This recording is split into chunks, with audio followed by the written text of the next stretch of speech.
Hello and welcome to the history of Stargate Atlantis. Today's episode is part 1 of Dr. Elizabeth Weir. And here we go. Elizabeth Weir is an accomplished and acclaimed American diplomat. After a personal request from U.S. President Henry Haynes in 2004, that career came to an abrupt end so she could assume the role of the first ever civilian commander of Stargate Command, essentially trading international diplomacy for interplanetary diplomacy. Soon afterwards, she took on the mantle of original commander of the Atlantis expedition in the Pegasus Galaxy. Weir soon departed Stargate Command to focus on negotiations over the ancient outpost in Antarctica, eventually organizing an expedition team to explore the lost city of Atlantis.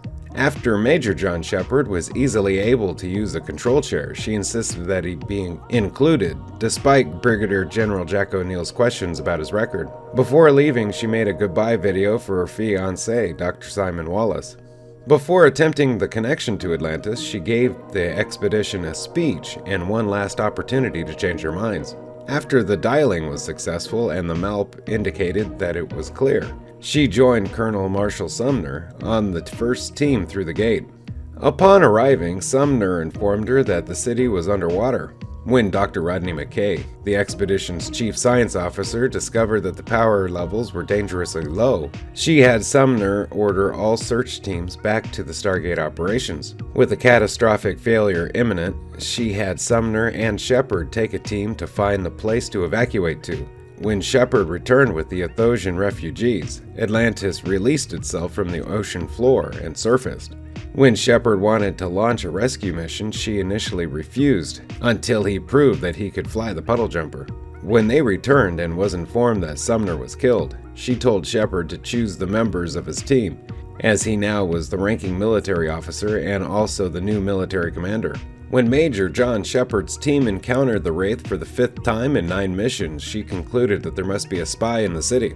She set up new security protocols and restricted the movements of the Athosians, and set up personal interviews with all Athosians.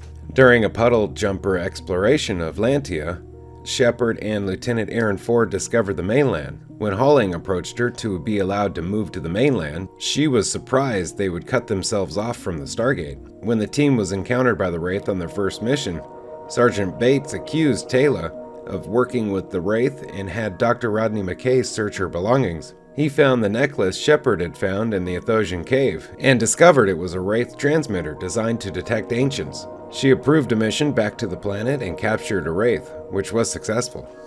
When Major John Shepard's team met the Hoffmans, she approved allowing Dr. Carson Beckett to help them with their drug to fight the Wraith. When Shepard wanted to test the drug on Steve the Wraith, she was hesitant because of the Geneva Convention prohibits experimentations on prisoners, but Shepard convinced her that it was the right course of action. When Major John Shepard, Dr. Rodney McKay, and others went on a mission to the Langarian Point satellite, they detected a distress call from a nearby planet. She was hesitant to allow them to investigate, but agreed. When they lost contact with Atlantis, she sent a second team led by Lieutenant Adrian Ford on a rescue mission. 2005. When Major John Shepard's team brought Shaya Sar to Atlantis, she tried to convince her to allow them to use Proculus as a refugee sanctuary. When Dr. Rodney McKay scanned Shaya and discovered she was an ascended ancient, Shaya explained that she would not protect anyone other than the people of Proculus, as punishment for interfering with the lower planes. While searching Atlantis, Major Shepard, Taylor, and Lieutenant Ford found a room with a woman preserved in a stasis pod. Dr. Carson Beckett was reluctant to revive the woman, as she was near death, but she overruled him. After reviving her, it was discovered that she is an alternate Elizabeth Weir. The alternate Weir explained her story and provided them with a list of 5 planets with known zero-point modules. After the alternate Weir died of old age, she poured her ashes over the city in a pot that Major John Shepard had gotten her that day as a birthday present. When Major John Shepard's team went to Dagon to search for a zero-point module, Dr. Zelenka discovered the city's long-range sensors and a Wraith dart heading for the city. She ordered 3 puddle jumpers to intercept it. After the first puddle jumper, piloted by Sergeant Markham and Smith, was shot down, the other 2 chased it around the city until it self-destructed. Zelenka determined that the dart transmitted info and directed the sensors to that region of space. He detected 3 Hive ships heading for Atlantis. Hey, thank you for watching the history of Stargate Atlantis. Have a great day. Bye-bye.